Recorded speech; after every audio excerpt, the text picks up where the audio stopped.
Good afternoon, everyone. I'm Elise Hand, and I'll be your moderator for today's update on the woods ban and the wildfire situation.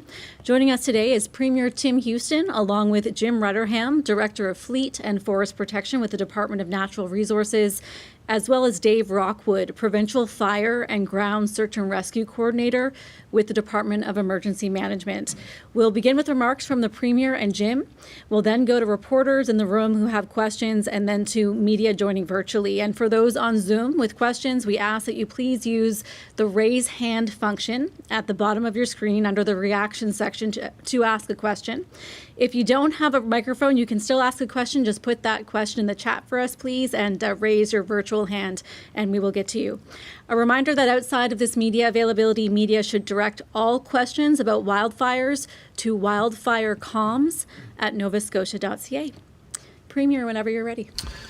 Thanks so much. Good afternoon, everyone. It's certainly been a tough few weeks for our province and especially Annapolis County.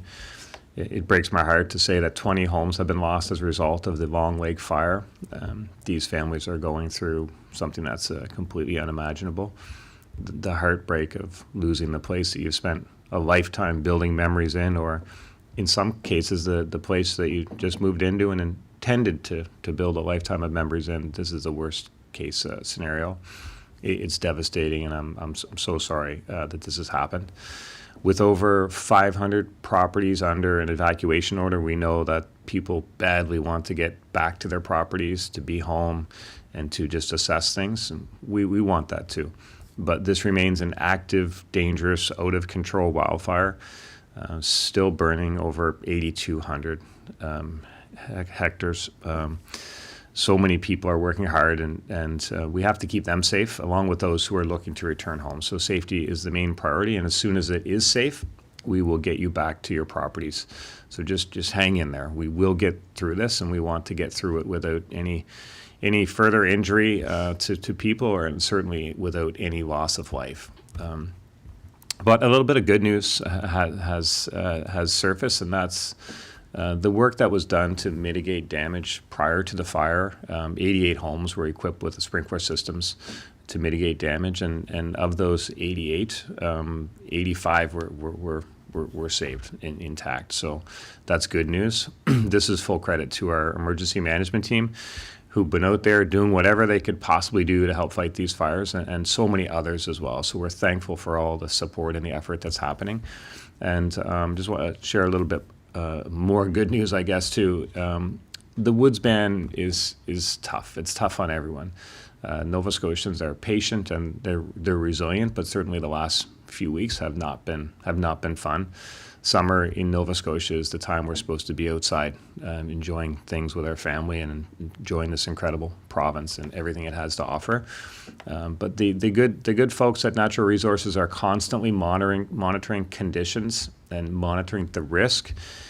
Many Nova Scotians would be familiar with the Check Before You Burn website that's updated. Behind that site is a very sophisticated process that assesses what the fire risk is. That assessment process is how we landed on the restrictions in the first place. The risk was extremely high, and really we were in pretty desperate shape across the entire province. And since we put those restrictions in place on August 5th, there have been 43 fires in this province. It's a remarkable number and a real testament to the response that's been put forward by so many people. But the team continues to monitor conditions every day, and based on the rain that was received in some parts of the province, and based on their assessment of other indicators that they go through, the professionals have determined that for some areas of the province, the index is no longer extreme and no longer expected to reach extreme numbers again anytime in the near future. In other areas, it's still extreme, but in some it's not. So for those areas that it is no longer extreme, we are able to ease some of the restrictions. So as of 4 p.m. today, in the following counties, the woods ban will be lifted.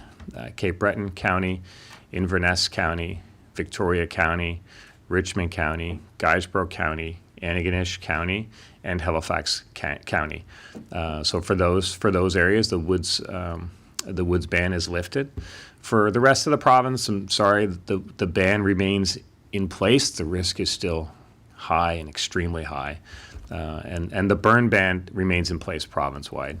But in those 7 areas that I listed, people can get back out to enjoy some of the woods. And I hope this offers a little bit of bright news to some Nova Scotians as they head into the long weekend for many people. So happy Labor Day to people. And in case we're not talking before next week, good luck to all those students who will have their first day back at school next week. I know I've been talking to a number of teachers and students over the last few weeks and days, and everybody's excited to go back to school. So we're thankful we can lift some of the restrictions in some areas of the province. And for the rest, thank you for your patience, and please hang in there. Thank you.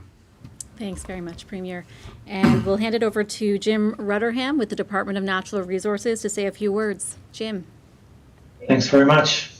I can honestly say that there's nobody happier than myself, our crews on the ground, our crews at fire control here, and our crews around the province to see some of the conditions in parts of the province starting to turn around. These decisions are made by monitoring real-time data from our weather stations across the province and analyzing that data to know when conditions are safe enough and when they remain safe enough for folks to get back into the woods. They're starting to get there. But please remember that the burn ban remains in place for the entire province. Just yesterday, a fine was issued for violation of the burn ban. That means that someone made the decision to have an open fire. We're not there yet. Conditions are still too dangerous everywhere for open fires. If you live in a county that still has wood restrictions in place, please stay out of the woods. We still need everyone's help to keep the rest of the province safe while we work to get the Long Lake fire under control, and being held and under control. That fire is still 8,234 hectares. The crews on the ground and in the air are actively working to contain that fire and build guard around to keep it from expanding more. We have lots of equipment there on the ground with contracted heavy equipment, lots of firefighters on the ground pushing hose, and lots of apparatus in the air flying around to try to contain this fire. It's still a battle. It's still not under control, so people have to remember that. It's a work in progress, but we are getting there. The forecast is looking better for this weekend. Yesterday and today, conditions are still certainly not like they were last week, but the crews are still on alert, working hard. We are getting a little bit of rain tomorrow, which we are certainly hopeful that it comes. And we're hopeful that maybe the forecasters might be a little bit wrong and there's more coming than we hope, but we'll take whatever we can get. Thank you. Thanks very much, Jim. Okay, we will take questions, and we'll start with reporters in the room. Go ahead.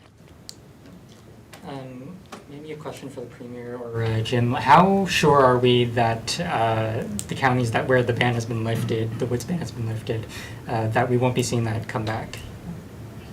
Yeah, I think obviously it was a very unique situation with the conditions that we were experiencing, extremely high risk factors. And Jim can maybe talk to a little bit about how they determine that. It's an index that they're constantly going through. So the conditions were extreme, and we're thankful right now that they're not extreme, and that was, I mean, there's no indication that they could become extreme again. So that's also part of the gone into this decision. So we're just ask people to continue to be vigilant and safe in the woods, but you can get out and hike or go for a run or whatever, enjoy the woods. But for today, those conditions are no longer extreme, and that's a good thing for those areas. But Jim, I don't know if you want to talk about the index, the formal process. Yes, Premier. On August 5th, when this was put into place, much of the province for these drought codes were extreme, and it was still the early part of August, and we had a lot of month left to go before we know exactly where we'd hit. Now we're almost to September. And given the rain that we've received in these areas in the past little while, and given the amount of time that's left historically in this province and doing some forecasting out, there's probably not enough time left for them to get back to where they were. So that's why we've made this recommendation today. And could you just describe for folks, like, what is the difference between, like, materially between extreme conditions versus the lower threshold that we're at now for some of these places? Yep. So on August 5th, when we put these restrictions into place, the buildup index, which is a combination of all the fuels that are available to burn, from the fine fuels on the surface to the mid-range fuels between, and the drought code, the heavier fuels completely underneath. That meant that all those fuels, if they get an ignition, are available to burn. As we get later in the season, through that month, that continued to happen until the rain that we experienced this week and the shorter days, the cooler nights, the dew in the morning, all that contributes to starting to lessen the load of all the fuels that are available to burn. So that's why in those areas, especially that we've talked about today, with that rain and with all the other factors in place, all those fuels are not as available to burn now. So that's the reason. Did you have any questions? Yes, it's either for the Premier or for Jim. You mentioned earlier that out of the 88 homes that were affected by the fires with the sprinkler system, only 85 were saved. What happened with the other houses? So I think, Jim, I don't know if you have the statistics or if that's kind of EMO, but so we did lose some houses. We did lose some houses that still had the sprinklers equipped in them, so those 3 would have been homes that have been lost or at least damaged in some respect. Any other questions from in the room before we turn it over to our virtual folks? Okay. All right. We'll start with the Chronicle Herald. Ian Fairclough, go ahead. Just wondering, probably for you, Jim, is there anything outside of the lack of rain over the next couple weeks? Is there anything in the long-range forecast that's particularly worrying to you right now? Be very careful. I watched the forecast too much, I would say, but no, we're not expecting a hurricane at this point, and we're not expecting what we experienced last Sunday. It looks like with the days getting shorter and the humidities are much better, and the winds seem to be much better as well. So the crews made great progress this week. I hope that continues, and the forecast looks like it's on our side. I hope very soon that we can be on this presser and tell you that that fire is being held. Ian, did you have a follow-up question? Yeah, just one more. I think the downtime for crews once they've done their 2-week rotations about 3 days, if I'm not wrong. Does that mean that on Monday, with the crews that are there right now and crews coming back off of that break, that we'll see a spike in the number of people on the ground? No, the crews that we replaced this week with, they're there to give our crews a good break, to get back to their home offices where they've been away for so long, get their routine a little bit back in the normal and have a good break. Some of them probably will go back to work next week because that's what they like to do.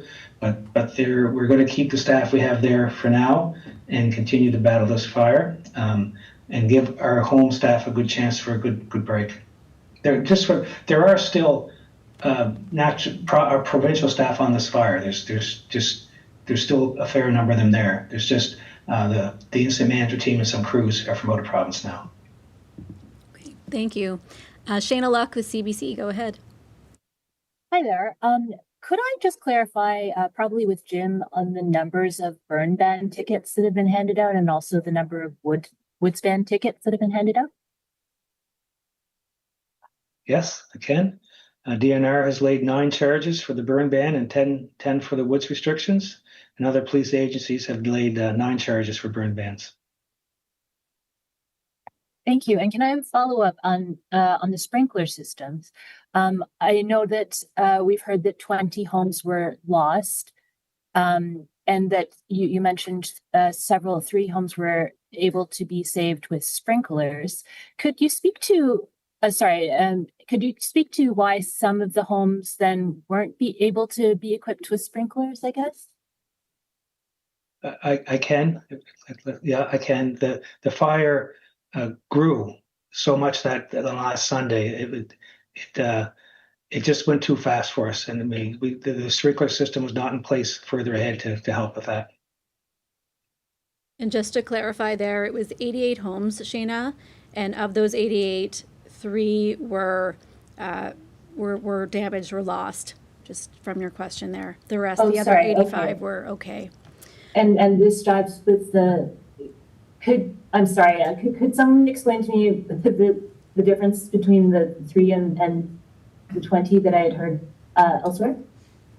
The 3 would be in the 20.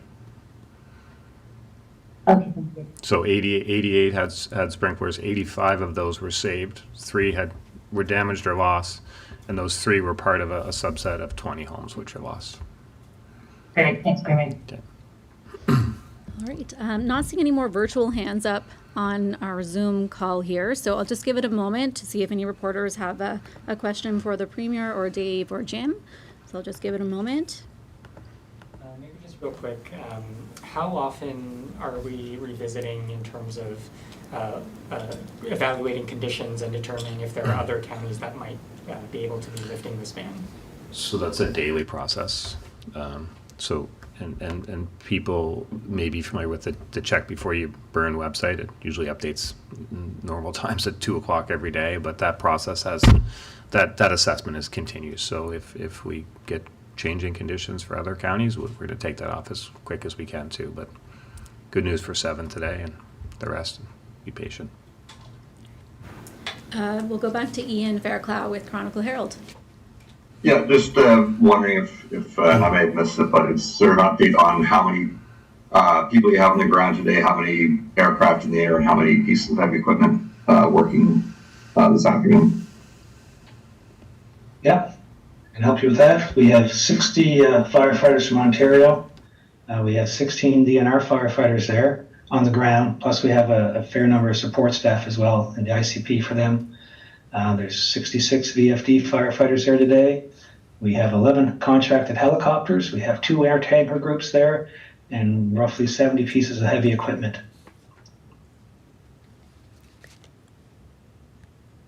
Okay. Looks like that's it for questions, and we will leave it there. Please continue to monitor the province's social channels for the most up-to-date information. And thanks, everybody, for joining. Enjoy your long weekend.